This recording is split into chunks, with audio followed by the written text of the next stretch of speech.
Students, welcome once again to LKV's online classes for class 9. Today we are going to start the poetry Rain on the Roof, composed by the poet Coates Kinney. Now let us know something about the poet.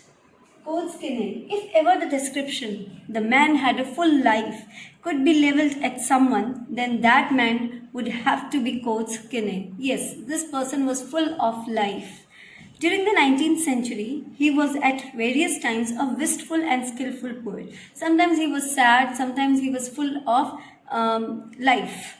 For a short time, he was also a politician. But one of his most famous poems, written in 1849, was the lilting and haunting Rain on the Roof. It is a lyrical poem which gives the sound or which gives the music created by the rain. It could be said that this poem established the name of Coates Kinney as a popular poet. This is something about the poet Coates Kinney. Now we are going to discuss the poem written by or composed by Coates Kinney, Rain on the Roof. But before we start the explanation, let us know some of the literary devices that are used in this poetry. This lyrical poem has the first literary device, and that is transferred epithet. Now, what is transferred epithet? It is a poetic device in which an adjective is used not with the noun which it qualifies, but with some other noun. Yes, it is the noun or the adjective are not placed accordingly. They are placed in a wrong manner or in a wrong place. For example, melancholy, darkness. How can darkness be said? Man can have the feelings of sadness, but how can the darkness be sad? So melancholy is an adjective which doesn't qualify darkness. Dreamy, fancies. Fancies means imaginations. So how can imaginations dream? People can have dreams, but not the imagination. So that means that an adjective which is used not with the noun which it qualifies, but with some other noun in some other manner. Next literary device, the most common literary device that we have students in all the poetries we find, and that is alliteration. Yes, you know it well. Alliteration is also a poetic device which is used in the poem Rain on the Roof. For example, L sound is repeated in the line lie listening. Sound R is also repeated in of the rain upon the roof. Now I hope alliteration is clear to you. The next literary device that we find in this poem is onomatopoeia. Now what is onomatopoeia? It is also called echoism. The other word used for onomatopoeia, students, is echoism. It is a figure of speech in which words imitate the sound they describe. Or in other words, we can say the sound of the word produces the meaning it wants to convey. For example, banging of the door. When the door bangs, then the sound produced is bang only, and the word we use for this sound is also bang. Buzzing of the bees, making sound of the bees. What is the word that we use for buzz? And when we hear the sound created by bees, we will find that the bees also make buzz sound. The sound created by them is buzz, and we name it as buzz. Hissing of a snake are some such words.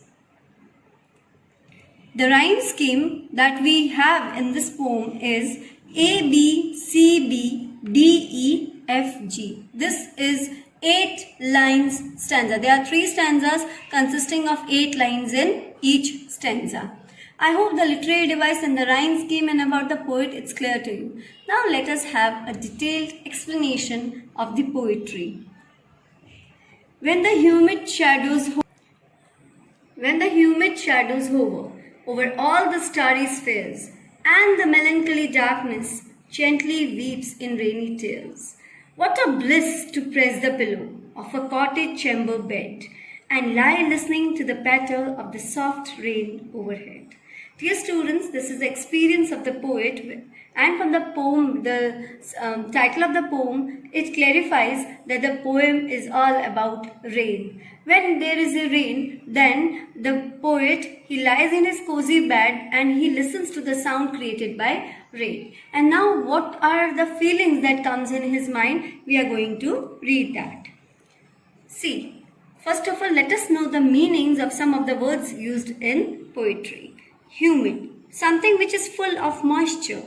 Shadows refers to the moisture-laden clouds. Hover, move around something. Melancholy, sad. Bliss, happiness. Patter, sound of raindrops. Cottage chamber, that means bedroom. Now let us move to the explanation. The poet is saying that when the humid shadows hover, that means humid shadows here refers to the clouds which are full of water. Now the poet is saying that when the sky is full of these clouds which are moisture laden, full of water and are about to bring rain, when such clouds are there in the sky, it refers to the sky at night time, which is full of stars. At that time, huge clouds which are full of moisture move around in the sky. The darkness of the night is wiped off. Wiped off is cleared out by the raindrops which seem like tears falling from the sky. Gently weeps, that means it seems like the tears falling from the sky. Now the poet is comparing raindrops to tears, and he says that the dark sky, which seems to be very sad, it appears as if it is crying, and the raindrops are the tears shed by it. He adds that it is like a blessing to lie on the bed. What a bliss! That means it is like a blessing to lie on the bed with the pillow under his head. He says that it is a blessing, and he listens to the sound made by raindrops falling on the roof. And he listening. He was lying on his bed, whereas he was listening to the patter. Patter, the soft sound created by the rain, which is falling on the roof of the house of the poet. I hope the first stanza is clear to you. Now let us move to the second stanza. Every tingle on the shingles has an echo in his heart, and 1,000 dreamy fancies into busy being start, and 1,000 recollections weave their ear threads into woof, as I listen to the patter of the rain on the roof. Tinkle means short, light sound which comes when the rain starts falling on the shingles. Shingles, that means on the tiles of the roof. Woof, weft, it makes a net. Busy being, it refers to human beings. Human beings means the human beings are very busy. They are engrossed in their own activities all the time. And here the poet is referring to himself. Now what is the poet saying? The poet is saying that he is expressing his feelings when he hears the raindrops falling on the rooftop. He says that every tinkle, every drop that is falling on the shingles, that means on the tiles of the rooftop, has an echo in the heart. It brings memories. It creates different echoes in his heart with which he is able to remember thousands of imaginations or thousands of memories. Whenever he hears rain falling on the rooftop, the sound repeats in his heart, and in his dreams he has many different fanciful imaginations. Fancy, that means different imaginations that comes into his mind. Busy being, that means the poet's mind, it starts coming. And 1,000 recollections weave their ear thread. And now because 1,000 recollections, 1,000 memories have come into his mind all together, it makes a weft, it makes a net. As I listen to the patter of the rain on the roof, when the net is created when he listens to the patter of the roof. So what does the poet wants to say? He says that the sound of the rain falling on the rooftop creates many new different dreams in his mind. He also says that many memories of the past which come back into his mind now as his dreams. So he says that as he listens to the patter of the rain upon the roof, he has many new dreams and memories which were of the past, and he enjoys just remembering those memories. I hope the second stanza is clear to you. Now let us move to the third stanza. Now in my memory comes my mother, as she used in years agone, to regard the darling dreamers, ere she left them till dawn. Oh, I feel her fond look on me, as I list to this refrain, which is played upon the shingles by the patter of the rain. Ere means before, dawn, daybreak. List, listen. Refrain, a repeated part of a song or a poem. Now here the poet, he introduces his mother in the third stanza, who is now no more with him. He remembers about his mother of his childhood days. What he says, he introduces his mother and he is dreaming of his mother. The memories of his mother come into his mind. As he had told in the previous stanza also, that rain brings memories of the past and it creates a net. Now in this net only, it is a memory of his mother who is no longer alive comes into his mind. In the past, she used to love him a lot. He remembers about his mother who used to love her children the most.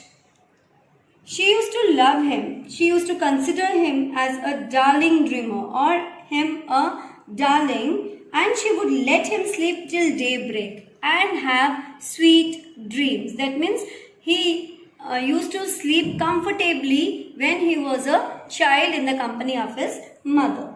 The poet can still feel that his mother is looking at him as he listens to the song made by the raindrops falling on the roof. The sound of the rain makes him correlate his past with his present.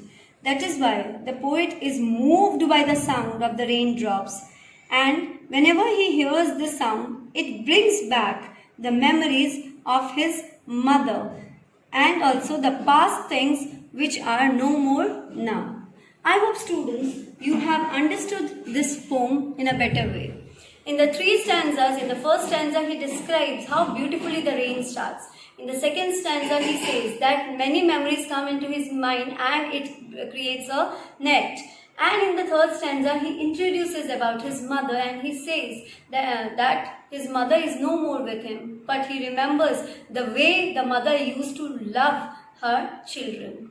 I hope students you have cleared up with the things, and do read the things. We are going to meet in our next video with the question and answer. Till then, do read the things, stay home, stay safe. Thank you.